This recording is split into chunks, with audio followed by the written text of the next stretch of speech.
Am I the a-hole for telling my parents that I don't want to take care of my sister's baby? I'm Angelina, 15F, and I need to vent. A few weeks ago, my parents asked me to look after my older sister's, 21F, baby, Jay, for a week. I love Jay. She's adorable and cuddly and laughs at everything I do, so I said yes immediately. I thought it would be fun, and a week didn't sound too bad. I asked my parents where they were going, and they told me it was a business trip, but they also said they'd be shopping for baby clothes and taking my sister out for some pampering. I asked if they'd bring me something back too, just, a shirt or candy or something, and they kind of brushed me off with a "we'll see what we can do." The next morning, they left, and my sister left a to-do list on the counter. I assumed it'd be baby-related stuff, feeding times, nap schedules, maybe some play routines. But no, it was basically a full-blown housekeeper schedule. I started with the dishes. Fine, I do that anyway. But then the list had me doing laundry, mopping every room, vacuuming, organizing closets, wiping walls, you name it. It was less babysitting and more like I was running the whole damn house. I kept telling myself it was only for a week. I could power through. By 3 p.m., I was exhausted. I hadn't even had lunch. I fed Jay, and that part actually made me smile. She giggled so much she spit out some milk, and I caught myself genuinely enjoying her company. That made the rest of the day feel a bit more worth it. But then I got to the part on the list that said, clean cloth diapers. Now, this is where everything started going to hell. I have a diagnosed condition, a neurological sensitivity disorder that causes extreme nausea when I'm exposed to certain smells. I can't even sit next to someone with strong perfume without throwing up. My parents know this. I've been to the doctor. I've had tests. It's real. Still, I thought maybe if I just powered through, I could manage.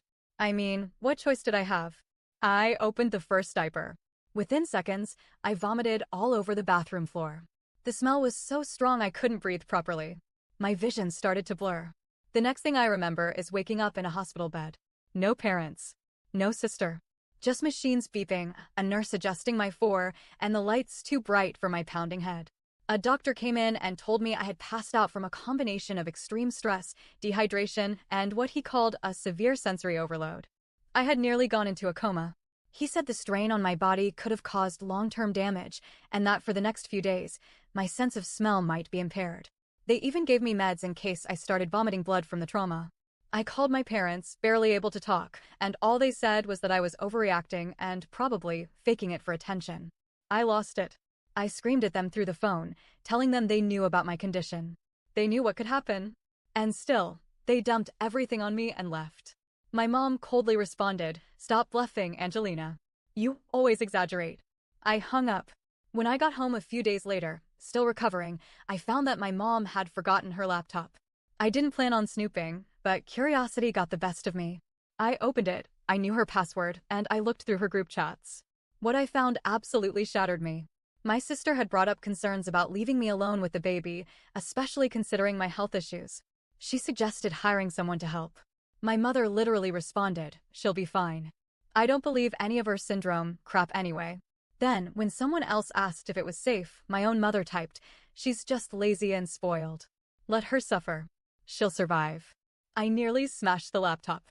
The next day, I called them again, fuming, and before I could even speak, they said they were extending their trip by 2 more weeks. That's when I broke. I told them if they didn't come home immediately, I'd kill myself. They were home by the next day. When I confronted them, I showed them the texts. I reminded them of my diagnosis, the hospital stay, everything. My mom denied all of it, even with proof in front of her. She accused me of hacking, lying, being dramatic. I told her I was leaving, staying with a friend for a while. That's when she snapped and screamed, calling me a relentless bitch and ungrateful and accusing me of wasting their money by getting sick. I slapped her. Not proud of it, but it happened. I told her they didn't care about me. That they never had. And that they nearly got me killed because they couldn't be bothered to find someone to help for a week. I packed a bag, kissed Jay on the forehead, and the only person I said goodbye to was my sister, because she was the only one who showed even a hint of worry or decency. So am I the a-hole for walking out and refusing to ever babysit again, no matter what they say? Edit. Wow. I didn't expect this post to get so many responses. To those who believed me, thank you. To those who didn't, I get it. It sounds wild. But this is my life. My best friend and I are working on getting documentation of my diagnosis, and we're considering involving social services. One of you suggested getting paperwork. Thank you, we're on it. I go back to school Monday and I'll update when I can. Appreciate all of you.